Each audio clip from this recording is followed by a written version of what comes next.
Yo, for Makwaba Daily Update TV, Besram Sene number channel, so I'm hit out the member subscriber. But like I shama when I pen semi beati, so you beati, Jamrena Daji, Mungan 7 Montentum, Kuti, some money. To the 84 and some Batoya Prosono. Yaria, and near my air bubano, and near my chief for air bubano. No, ya dear, but Cònfusîon Kesi and SCO and Ghana Military Service. Na Gentia ama Cònfusîon na SCO Ghana Military Service. Yes, say retired soldiers from Pendream na SSA omu free service name no. Na eno ne yase Bawumia ne nanado danko Akuffo do. Omu pese omu de omu ahun Akroma bi ene bidi sa position no. Ne yase ebi mu se omu ntiase ewo service name because ya koya na ya koya se partisan be and implement be the era da military service name na etiefo ama Cònfusîon Kesi pa and SC ewo military service name na mesem say ye beje mre ni adaje na ye bowura nsem nim ne ekotie nsem no emu ye ba de ka ho bia ye nso ye beba ne nso ye de abedo mo onso wo hu mu nkyiremu a ye be ye e de amaw ene da ye de betu wanim say Cònfusîon esi ewo Ghana Armed Forces mu nam eye MPP ene eye Dr. Bawumia say omo force current chief of defense staff ene eye senior army officers bi say ombe free eye omo de die so na omo dwumedi omo di e wo office ahodo mu na omama kwan ema ebi mu so abeto aso ne mpokura no according to Anchoring Democracy Advocacy Movement of Ghana no mpenifo a ye bo omudin eye Excellency Dr.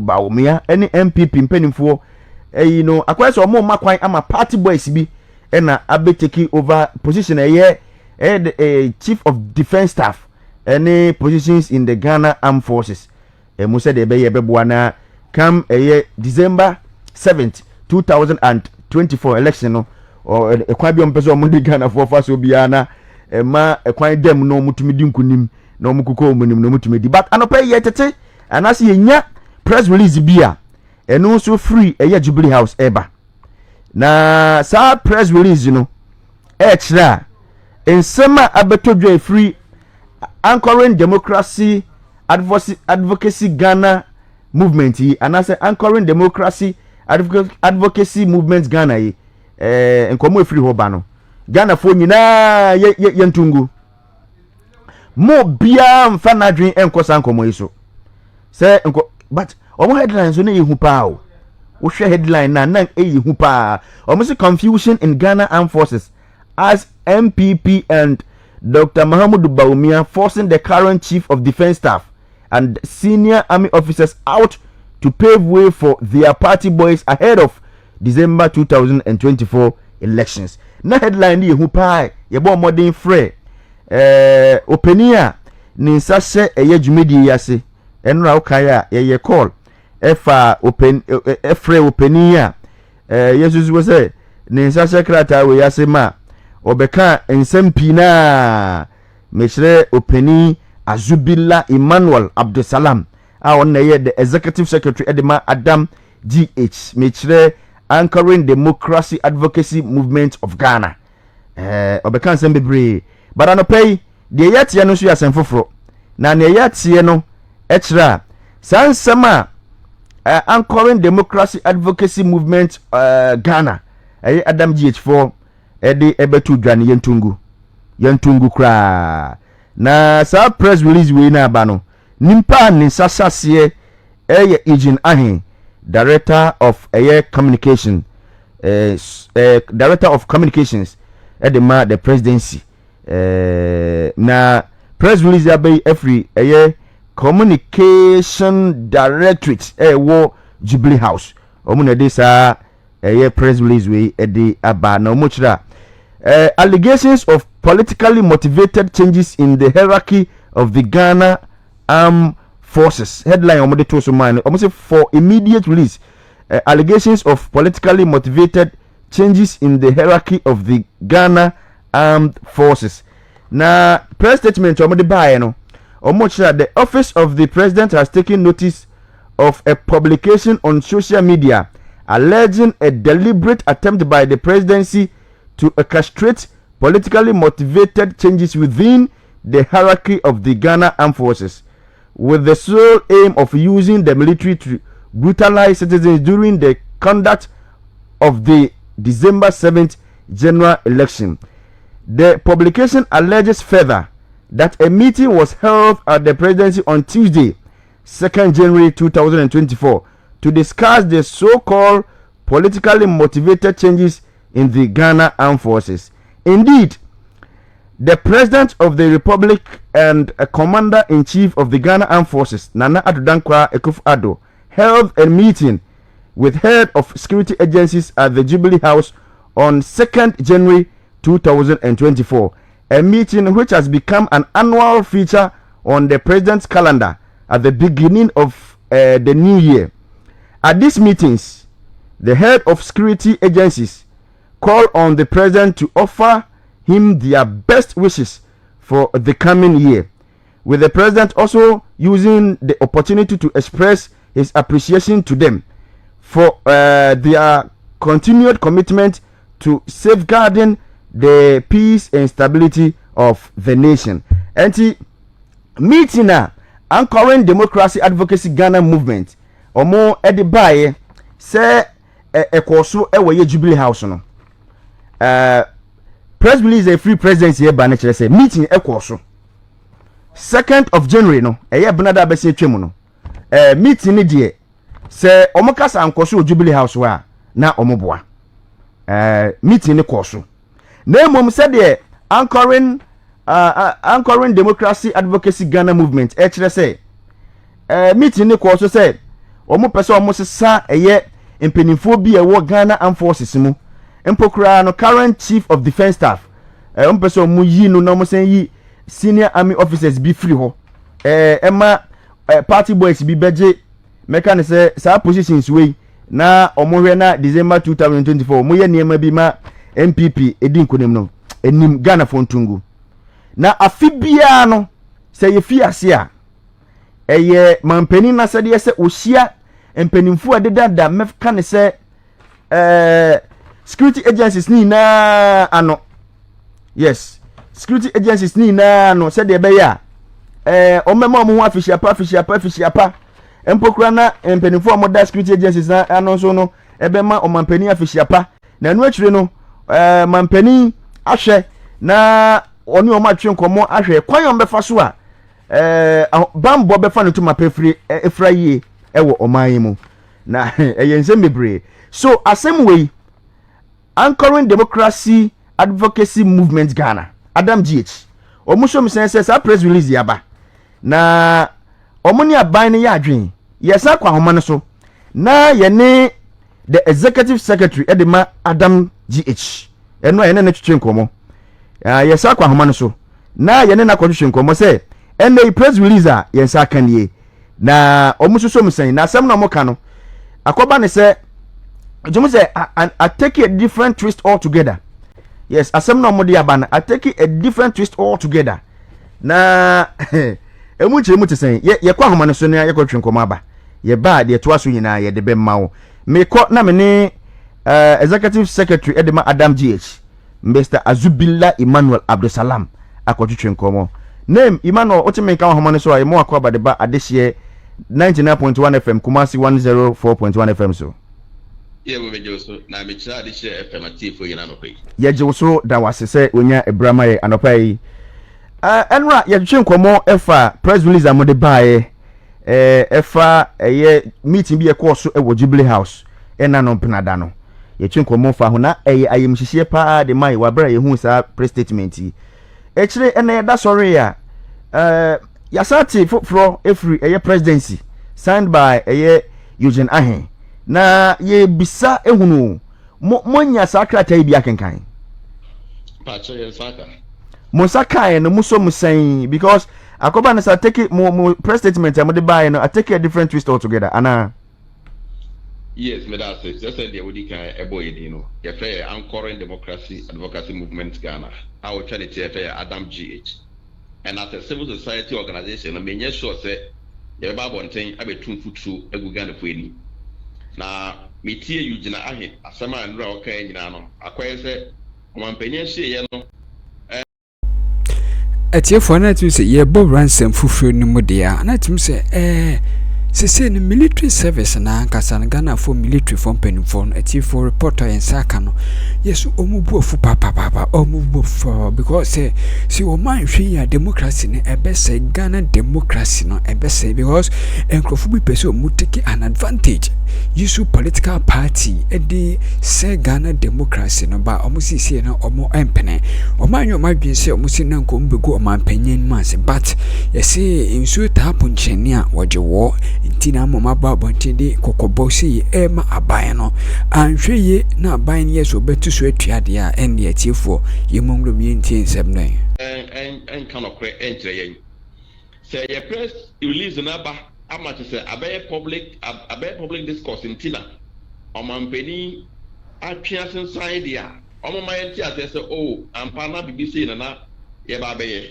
na BBC at attention abenti no ya atwea san Adam GH issue na ye de ba na ye timu po enye say ye de ba beku omampeni ni mu ase anase ba abaye na emum ye bebo Ghana democracy no ho ban asoja mpeni mfa me na omo kasa ye omo bufu na omo bu afu a to say ebinom po de ba force na ye ka che omo say kennels best ni po ba 5 a me na omo kasa ye aka che me say o me po do aka che me say me bra me release letter and free Ghana imports me na ejuma na me de ba wiye adenti ma ko promotion interview omo hu say omo promote me a me nye MPP ni ntina bia me kwanti a won to omo say me nkofi enti sa kennel fo we mu nyina wo ka che me say omo nkofi no ada na yuja he anka bibia amfa ho omo ma CDS letter say one prepare hand over January no ada no one kind amfa ho ni ana de omo ya na say unfounded allegation woko wi a na omampani wo tumi say obotumi asesa CDS and also be appointment in future whatever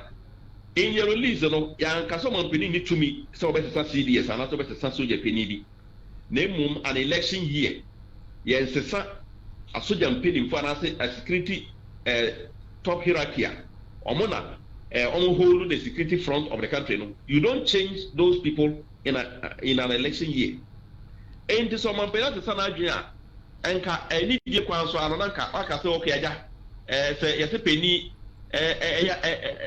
ya de mutumi ka say I'm sorry but wait me aka say aja na say bi say koso na bibi nti ya chance time na ye source na ye information ba ye no say obeje dan say ampa meeting no conso on the 2nd of January I dey make age more man penia so ye me dey na be hu say meeting e conso ho e na no make catch omo say so omo say asema me make na enye no kre na meeting no conso on 2nd of January ni omo ti ase na emum ni omo kan na ente sa omo produce minute ye ka minute o so committee ase omo tre meeting no nipa dodo amaba and ansema man discuss wo ho omo produce the farmer media for mo publish na mo he minute na free presidency on the 2nd of January meeting with president and the security corps so what was discussed so that we from there we can take it we can talk about the matter again.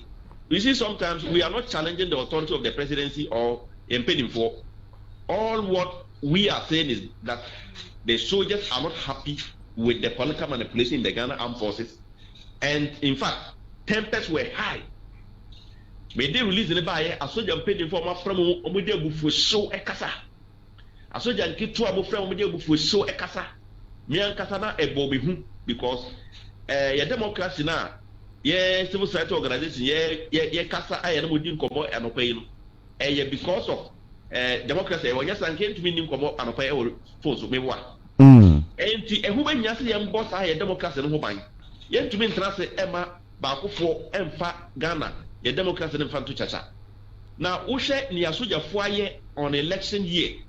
We went to the 2020 elections. Nipo Bako 8 and Asuja for Bobu to Kuma Adentia or election center or Mujila Hon or Moshe election. I said, Omanja Bonibia. So, why should we sit down for people to be dying through soldiers in every election that we are to go? Ushe Nipa 8 or 2020 elections now.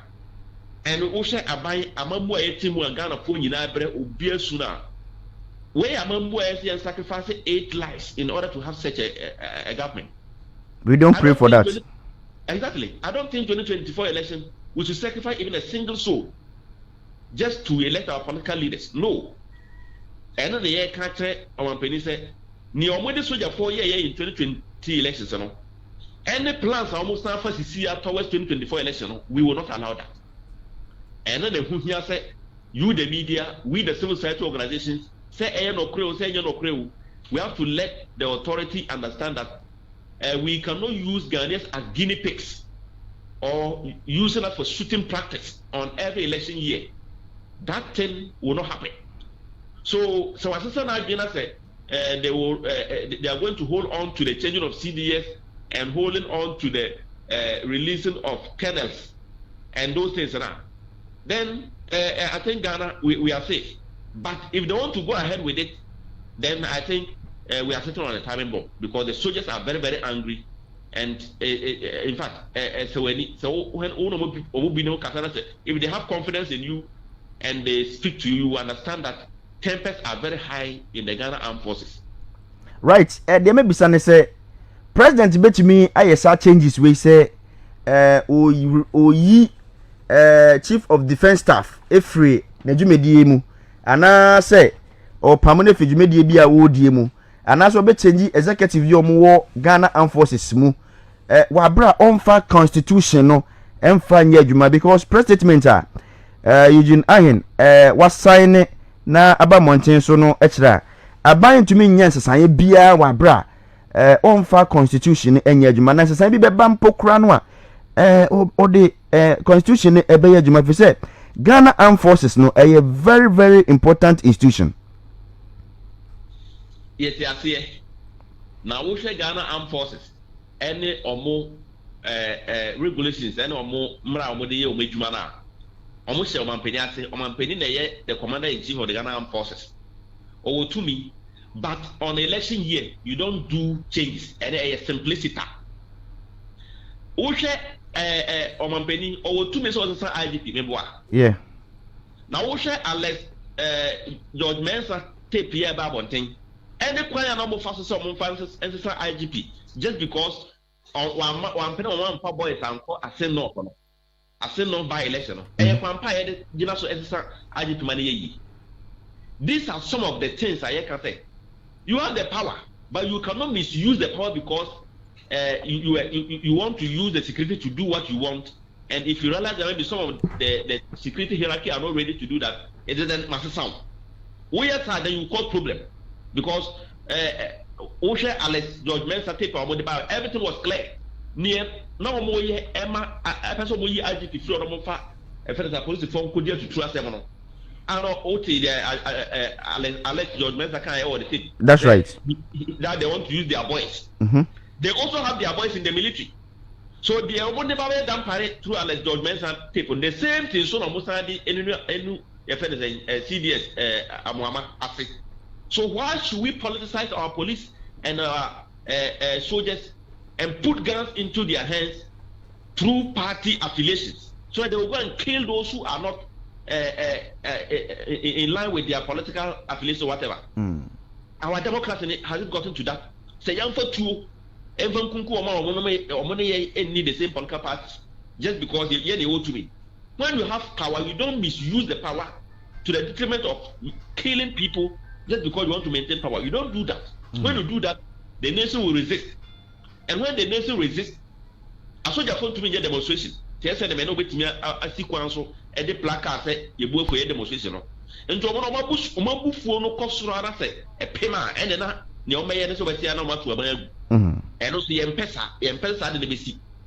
As a country, then I can't say, cool detach in the Ayana civilian, the breakers. So we are enjoying the democracy we are having today. Ghana is a beacon of democracy. It is our bragging right, and we are not ready to lose that because of political manipulations. Okay. The other can say more demo press statement by say confusion about Ghana Armed Forces mu nam changes be a government per se oye. Na government also release on also the ambassador mo kano enim. So what's the next action? Say anchoring democracy advocacy movement Ghana mo babaye say mo jabe bia manaka ana say mo anamo foforo bia mo betu concerning this issue.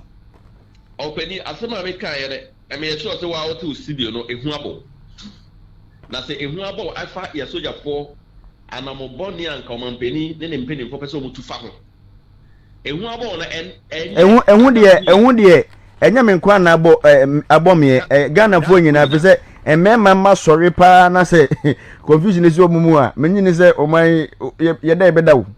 Very good. Enti sɛ emema ma yi ebu afu dendenden na sɛ ebinom de na meso sɛ yɛnka na sɛ yɛanka de a bibi a besi bia ma yɛmblemu ɔmo de a na sɛ yɛ de asɛm ababɔnten a me ene wo a yɛ Ghana fo a bibi sɛ esi a yɛ ho bɛkye yɛ no ɛsɛ nyina ma yɛ ni yɛmbie yɛ ni sɛ aboa wɔwɔ na yɛmfa monitor ɔmampani ene ni movement ne kwan fa so a ɔde security ne fa so no sɛ na bɛyɛ a bibi sɛ nkɔba enti this time no ɛnyɛ sɛ bia ɔmampani bɛka sɛ nyɛ nɔkorɛ yɛso sɛ yɛ nɔkorɛ na yɛate akɔda yɛn nyinaa Ghana fo nyinaa we should monitor the activities of the president and the security hierarchy, their changes and what they do and those things, so that we can protect the democracy. Say, Yama Yeni and Daho. Not saying now monitor. Now, say, okay, Adam GH for Naja, or what a team be a more Quatebecanti, Yen Cheno, so Quatebecan, and Sunday Yakafasema. And the Ejeko and the Naya Sempa. And at this time, we are not going to sleep. We are still going to do our work. Any information we get, we are bringing it out. And we are also calling you, the media, also help us, let us protect this our democracy from anybody. So be I am not going to say be an amambo yentino or faculty can be some abaya to abantungu abana or Yano Cotton baby in the Sika, Yan Peneman. The democracy is so cherishable to us, and we are not going to allow anybody to tamper with our democracy.